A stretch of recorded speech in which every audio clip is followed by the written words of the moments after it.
Good afternoon. It's wonderful to see so many people here. Thank you all for being here, joining us today to celebrate Abram Van Engen's new appointment. I am Feng Sheng Hu, the Richard G. Engelsman Dean of Arts and Sciences, and it is my honor to welcome all of you to the installation of Abram Van Engen as the Stanley Elkin Professor in the Humanities. As I say, it's wonderful to see so many colleagues and members of our WashU community here today. I would also like to welcome everyone joining us on our live stream. I don't know where the camera is. Thank you for helping us mark this special occasion. We are delighted to have several of Abram's family members in the audience today, including his mother, Suzanne Van Engen, Abram's brother, Hans Van Engen, his father, John Van Engen, watching remotely, Abram's aunt, Darlene Van Engen, another aunt, Shirley Van der Tijk, Uncle Jerry Van der Tijk, Abram's wife, Kristen Van Engen, who happens to be a distinguished member of our faculty of Psychological and Brain Sciences and the Linguistics program in Arts and Sciences, and their lovely children sitting right in front, Simon, Grace, and Hendrik. Would Abram's guests please stand to be recognized? All of you.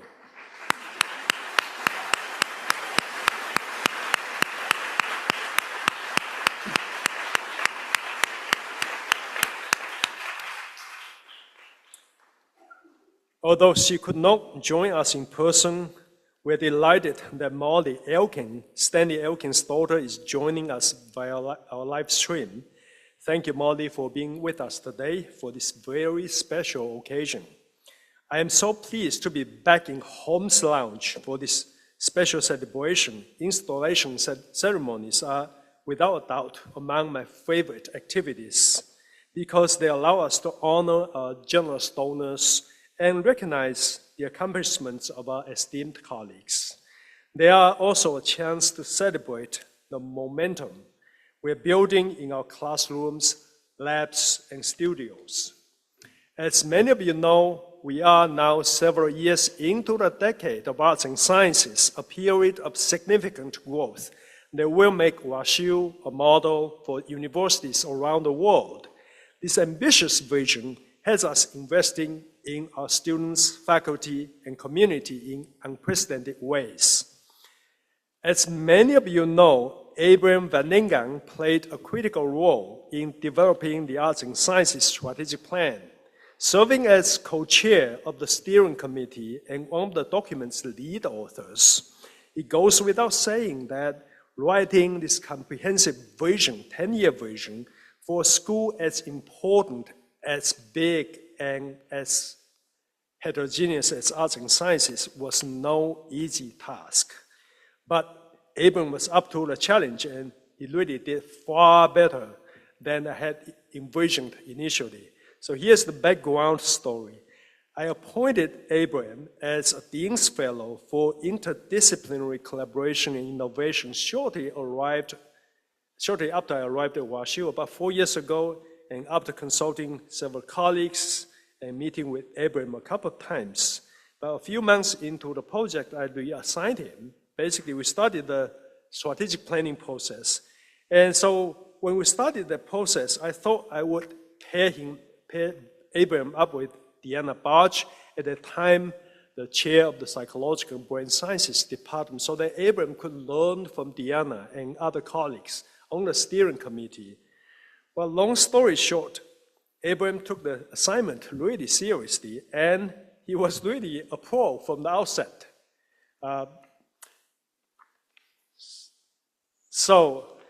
He worked with Deanna and a number of colleagues on the steering committee to ask insightful questions, collect input and feedback intensively and extensively for a period of almost a year, and write about our future in a way that would inspire our whole community to get involved. And this is just one of the ways Abram has made many valuable contributions to arts and sciences. More recently, he stepped up to serve as chair of the Department of English And in this role, Abram is leading the faculty to make transformative changes to elevate one of our core departments in arts and sciences. Abram's own scholarship centers on early American literature with a focus on 17th century Puritans and the ways they have been remembered and remade in American literature and culture. His interest in the history of emotions, theology, imagined communities, and literary form led to his first book, Sympathetic Puritans, and several articles.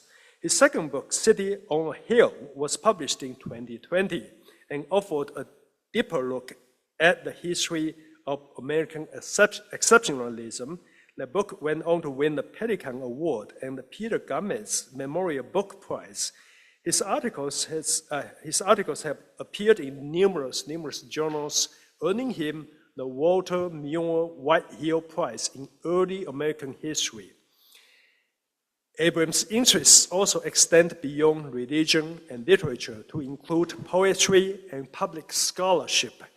He is the co-host of the popular podcast, Poetry for All, and his third book, Words Made Fresh, an invitation to poetry from the church, was recently published just in June, right? We are truly lucky to have Abram on the Faculty of Arts and Sciences. In just a few minutes, you're going to hear more from the former department chair, Vince Sherry, about Abram's many other accomplishments. And for now, I would like to turn our attention to the namesake of this professorship and the gift that made it possible. In 1997, a grant from the Danforth Foundation established 4 professorships to honor distinguished faculty in the humanities, in arts and sciences. The Stanley Elkin Professorship recognizes an esteemed fiction writer known for his imaginative, poetic style, his exploration of the human condition, and his blending of comedy and tragedy. While Stanley Elkin was a writer from a young age, he ultimately earned bachelor's, master's, and doctoral degrees in English from the University of Illinois at Urbana-Champaign. In 1960, he joined the faculty of WashU, where he later became a full professor, and in 1983, he was named the Merle Kling Professor of Modern Letters. Elkin's works include 17 books, 3 of which were nominated for the National Book Award. 2 of his books, George Mills and Mrs. Ted Litz, won the National Book Critics Circle Award for fiction. A member of the American Academy of Arts and Letters, Elkin wrote numerous articles and stories for magazines such as Harper's. We are grateful for the generosity of the Danforth family, which established the Danforth Foundation in 1927. This private independent foundation has been a major benefactor of WashU and recently focused its efforts on supporting the St. Louis region. Their investments allow us to attract and retain some of our best scholars, such as Abram. And now I would like to invite Vince Sherry up to the podium to share more about Abram.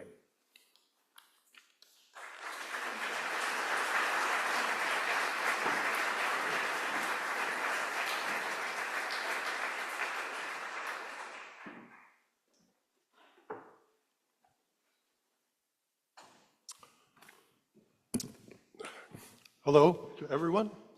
I've been given 3 to 5 minutes, which, even for someone as young as Abram appears still to be, is not too much.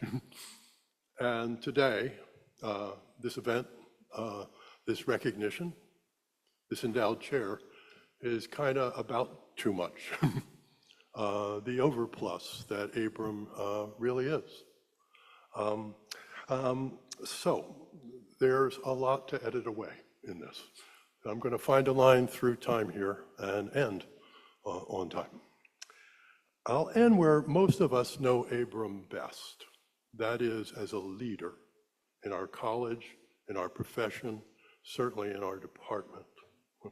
On the way, I'll say something about his teaching literature, about his doing poetry, in every available sense of those words. And I'll start where Abram does most of the work that has done the most to get him this honor. That's the scholarship, which is where many of you might want me to spend the least amount of time. Okay. We're all going to feel a little bit reticent about this, maybe a tad remote, because it's early, in fact, the earliest American literature, not the 21st, not the 20th, not even the 19th, barely, there you go, barely the 18th, but the 17th century. Distant, intimidating.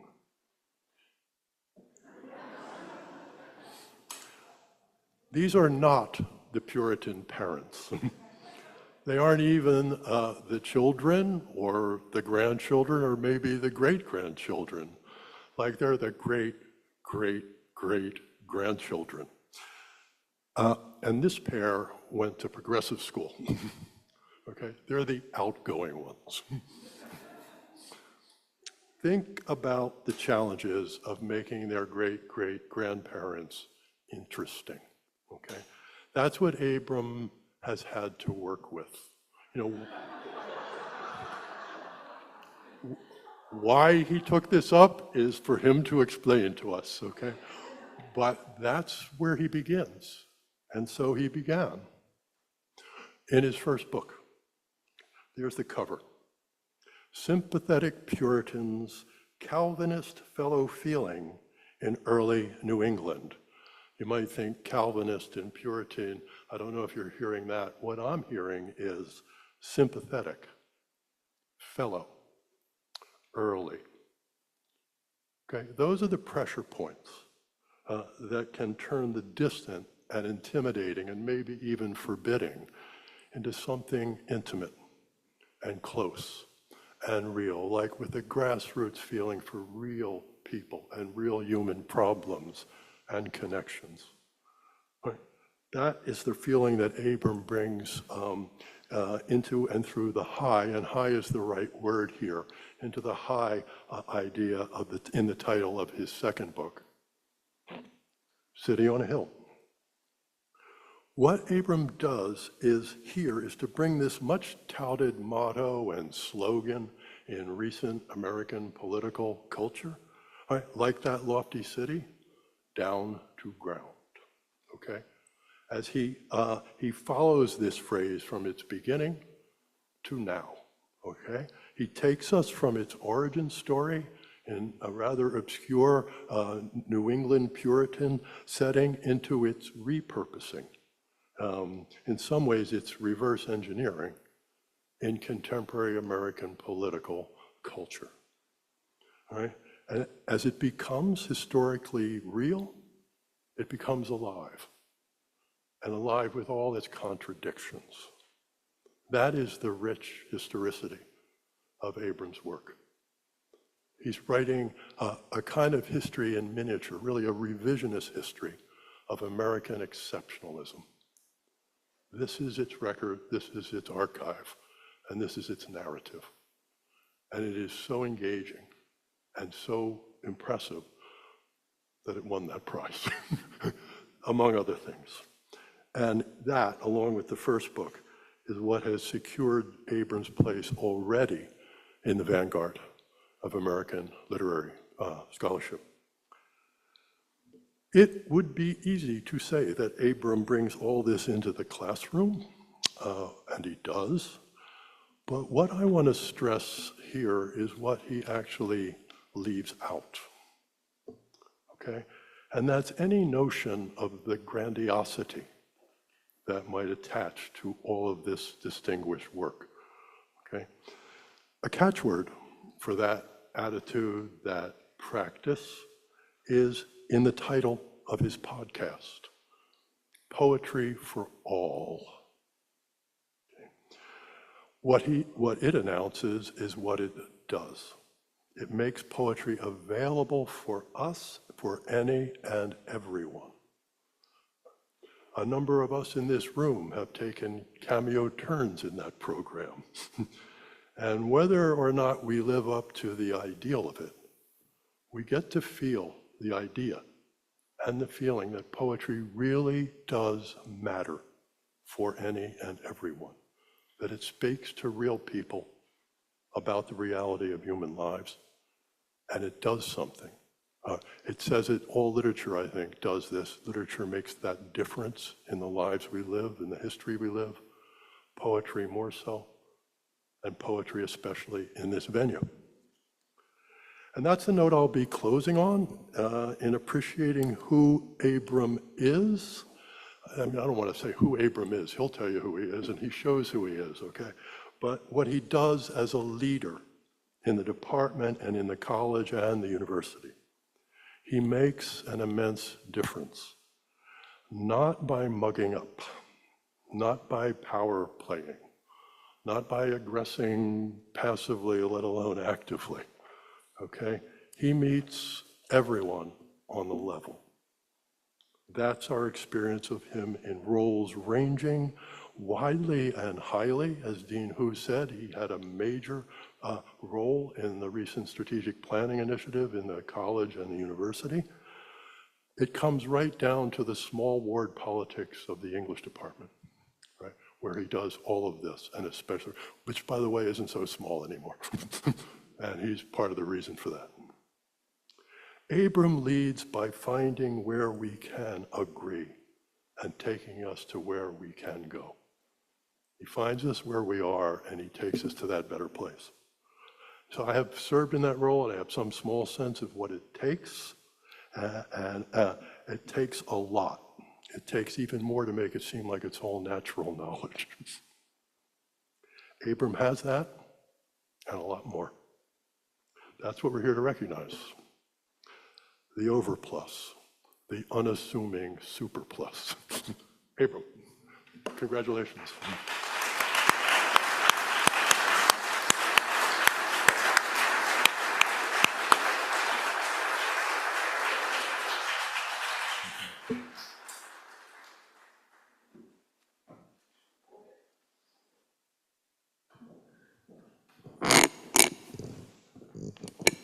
I think I neglected to introduce Vince Sherry. He's Abram's predecessor as the former chair of the Department of English, and he's also the Howard Nemeroff Distinguished Professor in the Humanities. So now is the presentation of this beautiful medallion. Abram, I present you with this medallion as a symbol of your new appointment. The front reads, Stanley Elkin Professor in the Humanities, Washington University in St. Louis, 1853, Arts and Sciences. Engraved on the back says, Abram Van Engen, September 17th, 2024. All right, here he goes.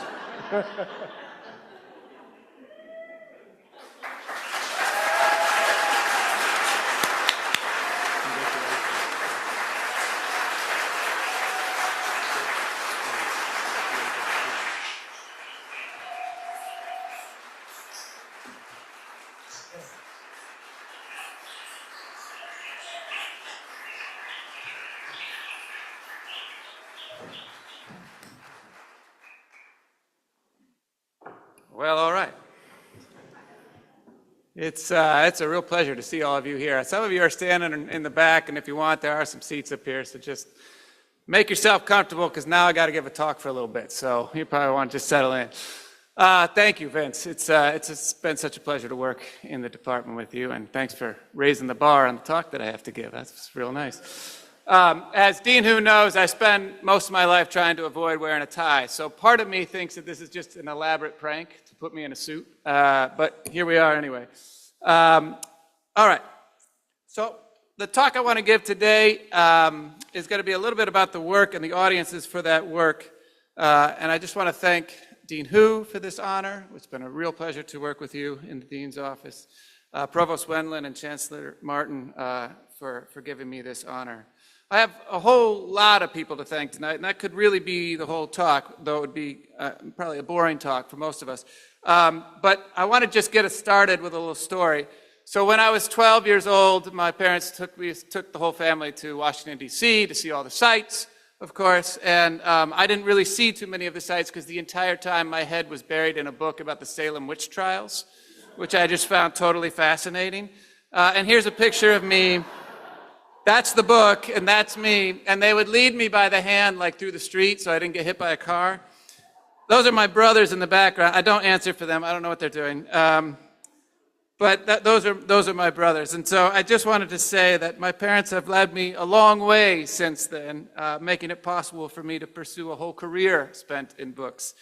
And I'm deeply appreciative, so thank you, Mom. And a shout out to my brother Hans, who drove down from Michigan here today. He's giving already the raised eyebrow look at me. He's given me a lot of writing advice throughout my life, and fortunately for all of us here, I have taken none of it.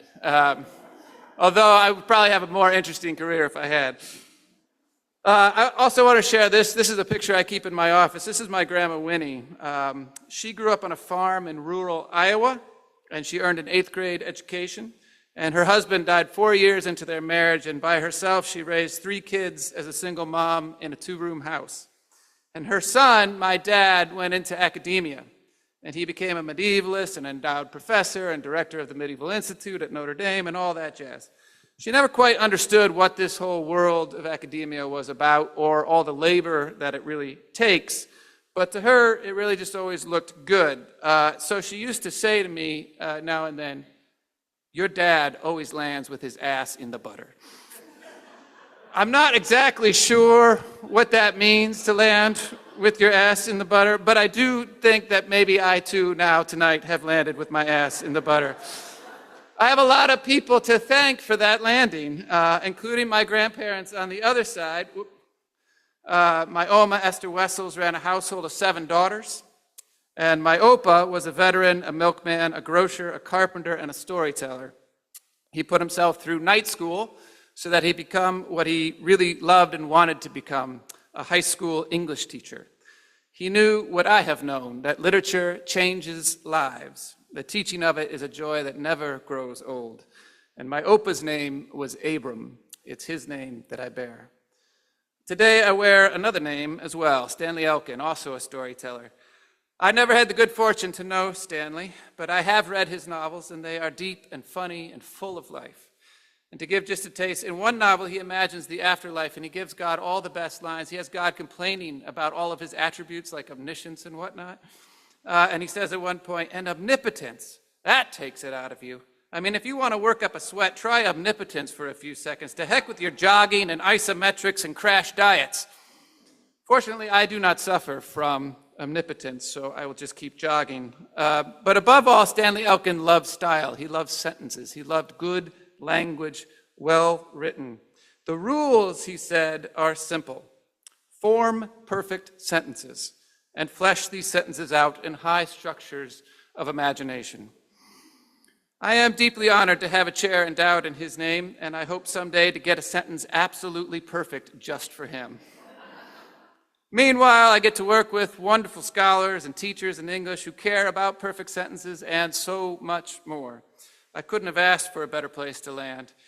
And beyond English, I'm looking out at so many friends and colleagues who I have worked beside, whose work I so much admire. From the amazing staff, some of whom came to this, who make everything run at this college, to the colleagues in the college office, the dean's office, the provost's office, the Center for the Humanities, Beyond Boundaries, the chairs of other departments who have taught me so much. Extraordinary people all across the university. What a remarkable place. And my family, who came tonight, the best of all. Okay, so let's just get this going. I want to open with one other phrase from my grandma because it relates to what I do. During one family reunion, we skipped church to hang out in her backyard in the lawn. And I leaned over and I said to her, "Grandma, how you doing? Is that all right? I mean, we all skipped church to hang out here. Is that all right with you?" And she said, "I'm not so fracht precies." Which is a little hard to translate, but basically what it means is, I'm not so irritatingly precise. Now, to understand this phrase, you have to know that my grandparents on both sides were all Dutch Reformed. That is, they were Calvinists. And that word precise has a long history in Calvinism. It's the word that used to be used to describe the Puritans. One of the best books still about the Puritans is just called The Precisionist Strain. So basically what my grandma was telling me not too long ago, sometime here in the 21st century, she was saying to me, I'm not so frach precies, which basically means I may be a Calvinist, but I'm no damn Puritan. Now, if you know nothing about Calvinism, you are in good company. Don't worry about it. You don't need to know anything about it for today's talk. If you know only one or two things about Calvinism, most likely what you know is wrong, and that's fine too. You don't need to know anything more than that for today's talk. Mostly what Calvinism is a wide range of things and very difficult to pin down. But that slipperiness is in part what drew me to the subject. For it turns out that the Puritans themselves were not often so very Puritan. Certainly, they were not necessarily puritanical. I've always been fascinated by these slippages, the slippage between history and reputation, between belief or what one says one believes, and practice or lived religion, and the slippages that make for openings, the ones that make it possible for people to change their minds or change their hearts. It's like this, Stanley Elkin once wrote. A flamenco dancer, a tinker, a tailor, a candlestick maker, any human being cannot be shown without quirk, wrinkle, slippage. The fall, I mean, from the photographic. All, I mean, the strictly realistic and correct dictionary parameters and ideals of grace. Today, I want to lay out how I have pursued some of these slippages for different audiences. And I want to do so by considering the audience that's gathered here today, academics and scholars and fellow teachers and professors for sure, but also friends and family members and members of my church community from beyond WashU and beyond academia. Because of who I am and what I do, I should let you know that there are about a dozen St. Louis ministers and priests in the audience today, so please behave yourselves. I'm just kidding. They would all love to have a drink with you, especially the Episcopalians. The point is that the breadth of the audience here today is the gist of my talk. There will be no deep dives today. Instead, I'm going to water ski across the surface of my career with a focus on audience, the scholarly, the general, and what I want to call the intimate public. So, first, the scholarly. My first book took off from a slippage that fascinated me. The Puritans have come down to us as rigid, steely, unfeeling people. Yet they also believed that true religion turned on the heart. And as I read through their works, I couldn't help noticing how often they broke into tears. Grown governors just blubbering on the courthouse floor. Elders and ministers weeping what they called abundant tears in all these texts. So my first research question was really quite simple. What are all these tears doing in Puritan texts? And it led to a discovery, a theological principle of sympathy gleaned from Scripture, guided how they thought about salvation, how they preached, how they conceived of the boundaries of community. Sympathy marked belonging, and tears revealed your sympathies. That basic finding then spun out in several directions, into more scholarly work, more articles, a co-edited journal issue, a couple co-edited volumes, 2 DH projects with the Humanities Digital Workshop. You'll notice that everything on this slide, except for that first book, is published as collaborative work. I love working with others, and I love this work of scholarship for fellow scholars in the field. It is the work of discovery, grounded in evidence, hard-won from texts and archives, advancing what we know of history and literature and so much more. And it also raises ongoing questions for us. Consider sympathy itself. Can you discipline it? Can you control it? Can you train it? Can you work it up in others? And if you do so, is it sincere then when you do that? These questions all plagued the Puritans, and they remain with us in various forms today. When taken to its limits, as the Puritans surely did, sympathy can build intense communal bonds, but also intense communal barriers. My second book built on the first, but open to another audience, a general public. Still intrigued by slippages, I stumbled across a mystery. The sermon that has been proclaimed the sort of cornerstone of American culture, the City on a Hill sermon that served a central role in the rise of Ronald Reagan, was in its own day entirely unknown. So here was my second research question. How did an unknown Puritan sermon get turned into the supposed origin of America? So here it is. This is the sermon. There's only one manuscript that survives. It's in the New York Historical Society. This is the cover page of it, announcing it as the great text of John Winthrop. This is not John Winthrop's handwriting. It's somebody else's. And if you turn the page from this, what you'll see is the sermon written in yet another handwriting, also not John Winthrop's. So the only thing that survives of John Winthrop's supposed great City on a Hill sermon is a copy of a copy with a cover letter added, and we don't know when. So there are some who think this was never John Winthrop's sermon to begin with. We just don't know hardly anything about it, and it's in the New York Historical Society, and this just shows you what a mess that cover page really was. So here are some facts about the City on a Hill sermon. It was never printed, published, quoted, or noted in its own day. The manuscript was unknown, completely unknown, for over 200 years. It was found in the New York Historical Society and first published in 1838, and then quickly ignored again. And then it first gained national prominence in the 1940s. So this just gives you a sense of that. This is the great Norton Anthology of American Literature. In 1961, that text still hasn't made its way enough into popular culture to be part of the anthology. It's just not in there. It's not included as a key text of American literature. It's called A Model of Christian Charity. By 1979, not only is it in the anthology, it's the first text in the anthology, and it's framed as the origin of American literature. So 1961, they don't know about it. 1979, it's the origin of American literature.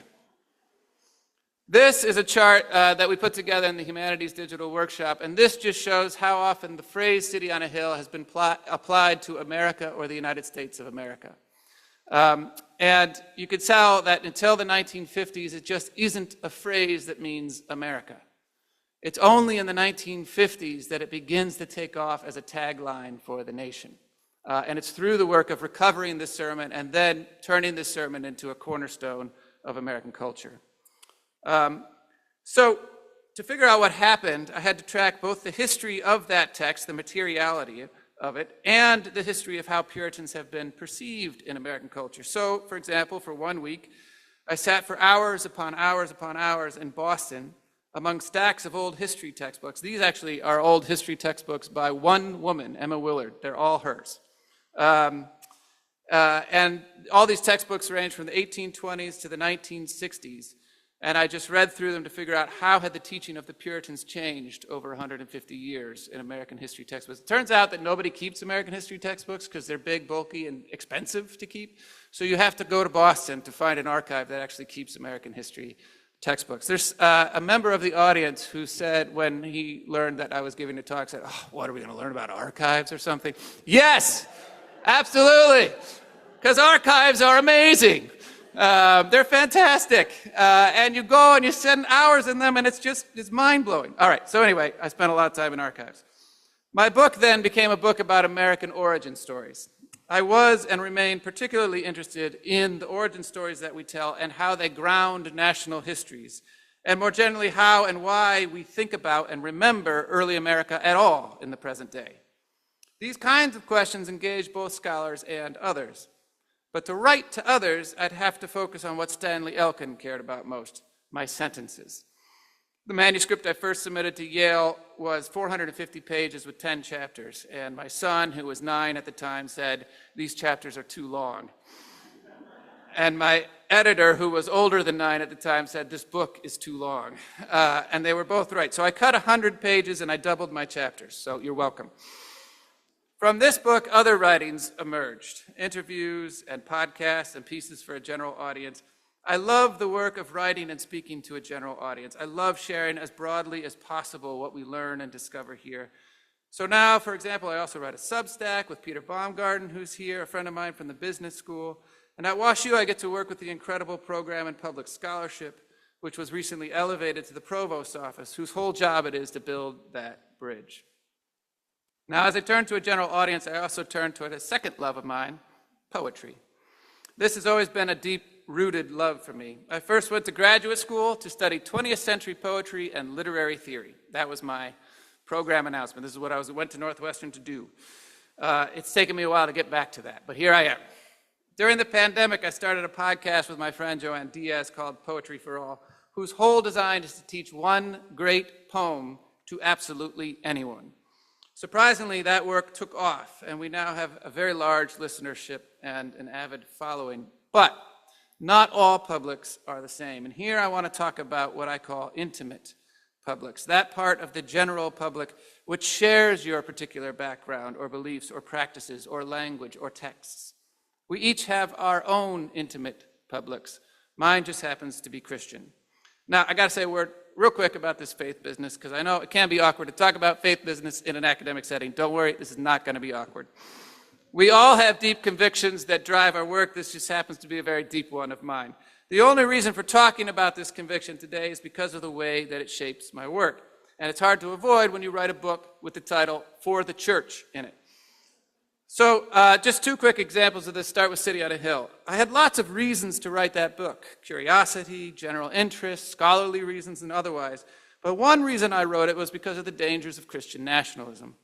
Christian nationalism is bad. It's bad history, and that concerns me as a scholar. But it's also bad for the nation, and that concerns me as a citizen. But also, it concerns me in a third way. It's bad faith. It's bad religion. It's a corruption of the faith that I hold dear. It's corruption of a worldwide religion in the name of a particular nation. Now, not every use of City on a Hill means Christian nationalism, and we need to make sure that we understand that distinction. But that concern certainly did animate the project. Reagan was citing the Puritan governor, John Winthrop, when he used the phrase, but Winthrop himself was citing Jesus. And Jesus used the phrase City on a Hill in his Sermon on the Mount. And I'm fairly certain when he gave that sermon 2,000 years ago, he was not talking about the United States of America. For most of American history, the phrase City on a Hill was applied to the church as both a call and a warning. So this only gives you the chart of how often City on a Hill applied to the nation. But if I laid over it the chart that shows how often it applied to the church, it was used quite a bit in American history. It just meant the church. It didn't mean the nation. A city on a hill can be a model, and it can be used well in politics to mean that by both people on both left and right and all over the spectrum. It's been used, as I show in my book, by left and right for over 40 years. So city on a hill can mean a model. It also means something that cannot be hidden and functions in that way as a warning. In the Cold War, this phrase became a tagline of the nation. In other words, the phrase City on a Hill is one way to track how a country took over the language of a church. Now, it happened to know a whole bunch of Christians of all different kinds: liberals, conservatives, Protestants, Catholics, evangelicals, ex-evangelicals, whatever, you name it. It's important to note that being a conservative Christian is not the same thing as being a Christian nationalist. You have to be careful with that term, Christian nationalist, and what you actually mean by it. But the more I thought about and I'm not going into all the nuances of religion and politics here, which are many, but the more I thought about the wide spectrum of Christians that I actually know personally, the more I wondered what I had to say to them. What do I want to offer to them from all that I do and the training that I've received? And as soon as I asked the question, the answer was obvious. For almost 15 years now, since I was in graduate school, I have taught poetry in churches on Sunday mornings. And when I do so, I speak in a different way about the power of poetry. I talk about how Scripture opens us to a whole world of poetry beyond Scripture itself. And that work eventually led to that book, Word Made Fresh, An Invitation to Poetry for the Church, a book for an intimate public, a public, to be sure, but one that's rooted in the intimacy of shared texts and experiences and beliefs. I'll give a quick example of how this works. Here's a fun fact. This is Psalm 22, by the way. By a conservative estimate, 1/3 of the Old Testament is poetry. It's written in verse. Open the Bible at random, and you have a pretty good chance of running into a poem. Now, if you are a person for whom the Bible does not much matter, this is a fairly irrelevant fact. So what, right? So what if there's a lot of poetry in the Bible? But if you're teaching poetry in a church basement on a Sunday morning, this fact does wonders. It serves as an opening to ask why poetry might be worth our while, what makes it distinct, and how the art of poetry in the Bible might beckon beyond itself to poetry of all kinds by poets of all sorts. That's how intimate publics work. It's about shared language and practice and the texts that drive us deeper. The depth made possible by those bonds is also what drives its breadth. Intimate publics might be specific, but they are not necessarily small. There are over 3,000 congregations just in St. Louis. And one way I practice being in St. Louis for St. Louis is to connect with these congregations, as many as I can.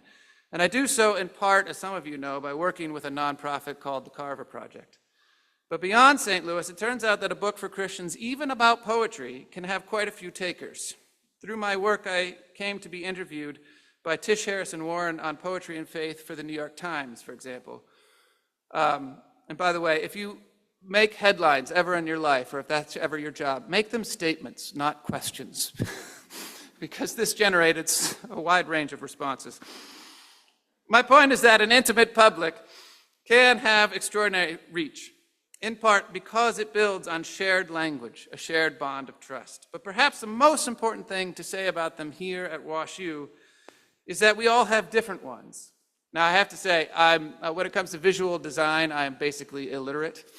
So there are other people out here I should have asked, Penina Laker and Cheryl and John Hendricks and others, but instead I just went for it. Kristen helped me out before it got too bad. But anyway, this is my visual demonstration of intimate publics, right? So you got a general audience, and we all have our own intimate publics. Sometimes they're larger, sometimes they're smaller, sometimes they have nothing to do with one another, and sometimes they overlap in surprising ways. Some of them make strange connections between intimate publics that we might not otherwise think have anything to do with one another. The point is that we all have our own. Mine is not yours, yours is not mine, and that is a very good thing. All of them matter. Let me find my spot. It would be deeply problematic for a great pluralist university like WashU if all the faculty here had the same intimate public as me. Fortunately, we are not nearing that crisis. We each have our own, all to be honored. Speaking to each of them at depth helps broaden the reach of the work we do here together. So these are the three broad buckets for the work that I do: the scholarly, the general, and the intimate. All of them matter. I plan to work further in each one of them. I care about them all, and in some ways, whatever our emphases, we all have these audiences. There is no public scholarship without scholarship. But all the scholarship we do constantly does come before a public. Each semester, semester after semester, year after year, a new public from all different backgrounds and beliefs comes before us, and we take the scholarship and the learning and the training that we have done, and we translate, and we dialogue, and we talk about it with a new public in our classrooms every year. But for me, the water in each of these three buckets is all the same. It's my abiding interest in the power of literature itself. Because here's the deal. For as long as human beings have been talking, for as long as they have had language, they have been telling stories and making verse. I know all the talk about the crisis in the humanities is talk related to institutions and enrollments and funding and so forth, and that is very real. It's a real crisis. Here, thankfully, it is not so much happening. Because of my amazing colleagues and because of the support of Dean Hu, we are actually booming. But the institutional crisis can be real nationally, and I don't mean to take it lightly. But this is what I want to say about this crisis in the humanities. Fundamentally, existentially, as long as there are human beings on earth, the humanities cannot know a crisis. They are part and parcel of what makes us human beings. In English, we study the ways of knowing that only story and poetry make possible. There is a reason that story and poetry have been practiced in every age and in every culture. As the great writer Italo Calvino once wrote, "My confidence in the future of literature consists in the knowledge that there are things that only literature can give us by means specific to it." It's those things specific to literature that keep me coming back. Last month, as a few of you know, the current Catholic Pope, Pope Francis, sent a letter to the entire Catholic Church. It's basically like hundreds of millions of people worldwide. And it had one simple message: read more literature. How can we reach the core of cultures, ancient and new, he asked, if we are unfamiliar with, disregard, or dismiss their symbols, messages, artistic expressions, and the stories with which they have captured and evoked their loftiest ideals and aspirations, as well as their deepest sufferings, fears, and passions? If you want to know a culture, you will need to know its stories. You will need to read its poetry. It is difficult for us to get the news from poems, William Carlos Williams once wrote. Yet men die miserably every day for lack of what is found there. Story and poetry survive, a way of happening, a mouth. They always will, and as long as they do, there will always be people like me who want to know how they work and what difference they make. Who shapes curiosity? Stanley Elkin asked. Who customizes interest? Who seeds our brains like clouds? What triggers this itch, hey? Who can tell? We all have our own curiosities. We all have our own areas of study and interest. All of them matter, and mine can be summarized by a scene I love from Salman Rushdie's novel, Haroun and the Sea of Stories. At a moment when the character Haroun feels downright hopeless, another character introduces him to the Sea of Stories. Haroun looked into the water and saw that it was made up of 1,000,000,001 different currents, each one a different color, weaving in and out of one another like a liquid tapestry of breathtaking complexity. And if explained that these were the streams of story, that each colored strand represented and contained a single tale, and because the stories were held here in fluid form, they retained the ability to change, to become new versions of themselves, to join up with other stories, and so become yet other stories, so that unlike a library of books, the ocean of the stream of stories was much more than a storeroom of yarns. It was not dead, but alive. This is the sea in which I swim, a living sea of stories, which brings abundant life through countless voices from every culture. I cannot quite believe my good fortune that I get to spend my career with amazing colleagues from all walks of life, studying together one of the world's greatest resources, these 1,000,001 different currents, this vast, life-giving sea of stories. Surely it is true. I have landed with my ass in the butter. Thank you.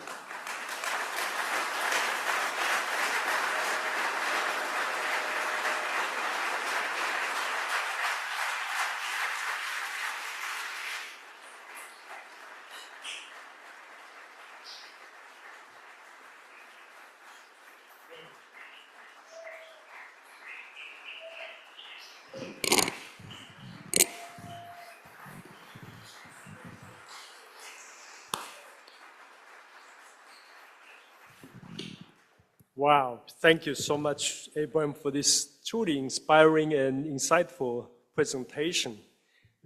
This part of an installation is always my favorite. You can see that Abram basically condensed about 20 books in a 20-minute presentation.